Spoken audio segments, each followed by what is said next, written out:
Are you looking to do a Virgin Voyages cruise, but the new fare structure is kind of blowing your mind and you're trying to figure out what the heck to do? Well, if you're one of those people, this is a video for you. Stay tuned.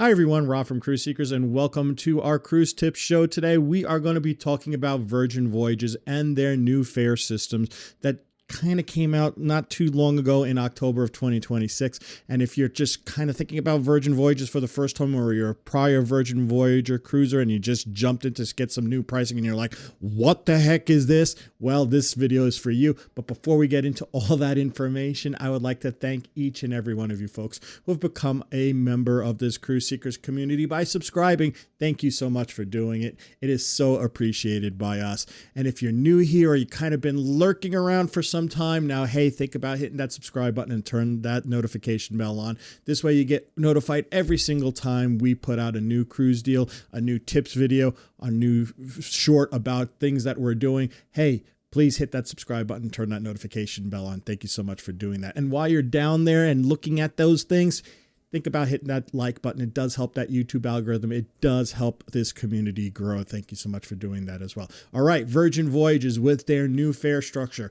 What the heck is this about? Let's talk about it. All right, so Virgin Voyages recently just did a huge change in October of 2026, taking away their pretty much fully inclusive feel and kind of going to a brand new tiered fare system. It's a completely different scenario here, folks. It's nothing like it was before. First off, originally tips were included and now it is not. So that's a big change here, folks. And the thing with tips, you're going to want to always add them with your booking now with Virgin Voyages, because if you don't, they're going to charge you more for your tips when you're on the ship. So always make sure you book with tips included at this point going forward. Now, the other big change here is how they handled their cancellation. Beforehand, Virgin Voyages used to be one of the most flexible cancellation policies out there. You were able to cancel pretty much at any time. Heck, you were even able to transfer your cruise to a whole different couple if you couldn't go.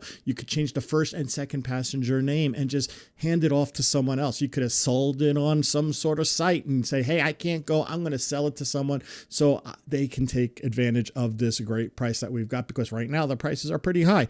You can't do that anymore. That has stopped. And then finally, they did some other changes with Wi-Fi, as well as when you can book your dining, which is a big change when it comes to Virgin Voyages, because in general, all dining is included with Virgin Voyages, but certain venues do fill up very fast. We're going to talk about these changes and what's the plan of attack you're going to want to do when you're thinking about Virgin Voyages. So let's talk about the different tiers that you have with Virgin Voyages and what comes with them, so you know exactly what to book. First off, there is the basic fare, and that's what it is, folks. It is basic. It is bare bones, and we will go over exactly what comes with that.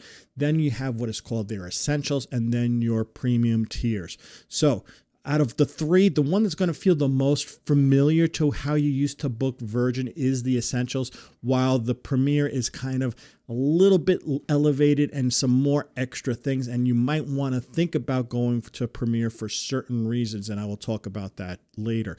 First, let's talk about Basic. So what comes with Basic? Well, Basic is very basic. It has the most restrictive cancellation options. You cannot change any name on your booking. You cannot change the sail date or the ship, and you cannot change your room number. Not at all. So it is extremely restrictive. Think of it as, basically a non-refundable scenario with lots of restrictions on changes on your booking. So that's what comes with that basic plan. You're also going to get basic Wi-Fi for the two sailors on the ship. So basic Wi-Fi probably sounds what it is, folks. You're probably going to be able to do basic messaging and very rudimentary surfing.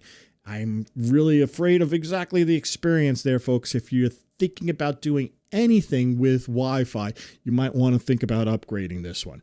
Now, the most difficult pill to swallow with the basic fare is the fact that you are not going to be able to book your dining until 15 days before your cruise. Beforehand, with Virgin Voyages, everybody used to do it at 45 days, except for the folks who are in the Rockstar suites.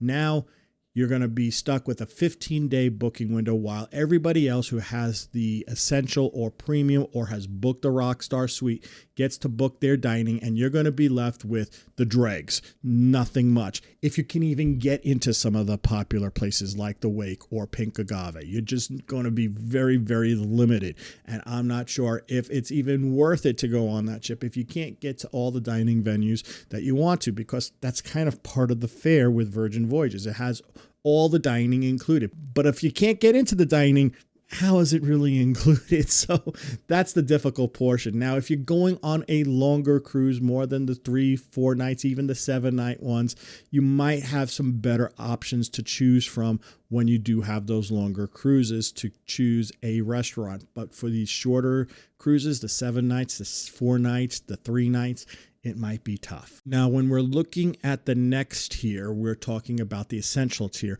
You're getting a little more closer to what Virgin Voyages was before, minus the tips not included with the way things operated. First off, you're going to be getting what is called a reasonable cancellation policy. You're going to be able to change the ship and sail date and get future cruise credit for that in order to do that. You'll be also able to change passengers 2, 3, and 4 in the stateroom as well, but you can't change passenger 1 like before, so that's a little bit of a difference there. But overall, it's pretty flexible in general. You just are not going to be able to kind of give your cruise to another couple if you can't go. If you can't go, you're going to need to cancel and get those future cruise credits with this option. Now, with dining, you're going to have that typical 45 days in advance to make your reservations, and you should be able to get everything that you want at the time you want. Now, unlike before, where before everybody was 45 days, now people who choose the premium are going to be able to book their restaurants in front of you. So we're going to have to see how this works out, folks. I'm not 100% sure what's going to occur, but it is very similar to the way it was before. And with the Wi-Fi, they're calling it what it was, Classic. Now, I don't know if Classic means the same speed as it was before, because now they have the new tier of premium tiered Wi-Fi, and I'm just thinking that that's probably what it was before, and the Classic is kind of a little bit less than that. So I'm thinking you're going to be able to do your basic text messaging, you're going to be able to do some surfing, and you're going to be able to do voice calls. That's at least what Virgin Voyages says. I don't think you're going to be able to do heavy streaming whatsoever, folks, with this Wi-Fi. If you need that, you're probably going to need to upgrade to the premium Wi-Fi. Now, I am going on Virgin Voyages next week, and I did upgrade to the premium Wi-Fi. It cost me for 2 devices $90 for a 4-night cruise. So just to kind of give you an idea of how much it's going to cost. They said it's 50% off. I don't know if it's always going to be like that, but that's what it is right now. Let's now talk a little bit about the final tier, the premium tier. Now, this is going to feel like an elevated experience versus what you're used to with Virgin Voyages. They are charging more for this as well than any other ones, but you do get some nice little added benefits here too. You do get that premium Wi-Fi that I'm paying an extra $90 for, so you get that as well, but you also get it for 2 devices per sailor instead of 1 device per sailor with the other 2 tiers, where you get 1 device per sailor Classic for the Essential package, and 1 device per sailor basic Wi-Fi for the basic package. Now, when it comes to cancellation policies, you're going to have the most flexible plan available. It's going to be very, very similar to the way Virgin Voyages was before. You're going to be able to change passengers 1, 2, 3, and 4. You're going to be able to change ship and sail date. You're going to have pretty much the full gamut like Virgin Voyages used to be before with their cancellation policy if you go premium. Now, finally, the last thing you're going to get with premium is the ability to book your restaurants 60 days in advance. This is a really nice feature. You're going to be one of the first people to choose exactly when you want to eat and where you want to eat and the day you want to eat ahead of everybody else. So that's a big, big advantage. Take advantage of it, folks, because when you do get this, make sure you book your restaurants at that 60-day mark. Now, the final thing you're going to get with the premium package is some extra bar tab per sailor. You're going to get $15 per day per sailor as a bar tab. So that's an added benefit. If you were planning on doing a bar tab, this can help subsidize that as well. You know, you're paying extra for the premium, so kind of calculate that, figure out exactly, is this worth it for you, especially if you were going to purchase a bar tab, and if that makes good sense for you. This is another reason why you're paying extra for premium. Put that in your calculation, especially when you're looking at your fares. You figure on a 4-night cruise, that's $15 per person, right? Well, that's going to be around $60 total for passenger 1 and $60 for total for passenger 2. So that's $120 perk. See what the difference between essential and premium is. Add $120 to that essential package. Add another $90 per person on that for the Wi-Fi perk. See if that dollar difference now makes good sense for you for this flexible benefits with your cancellation policy and the ability to book your restaurants 60 days in advance instead of 45 days. And then you can make a good value proposition there. So there you go, folks. That is our video about the changes Virgin Voyages has done with their booking systems. I hope you enjoyed this video. If you did, hey, give it a big thumbs up. It does help that YouTube algorithm. It does help other people find this channel, and it does help this community grow. And speaking about growing, if you haven't subscribed just yet, hey, think about subscribing. Turn that notification bell on. It would be so appreciated by us. Have you cruised on Virgin Voyages before and you do not like what they done here with their booking systems? You like the way it was before, pretty much all included, and you hate it now? Let us know in the comment section down below. If you like these changes because it gives you the opportunity to try Virgin Voyages at a lower price point, let us know about that in the comment section. We love to hear from you folks in the comment section. We love engaging with you folks there. Thank you so much for leaving a comment. So until we talk again next time, this is Rob from Cruise Seekers reminding each and every one of you to always seek the seas. Bye now.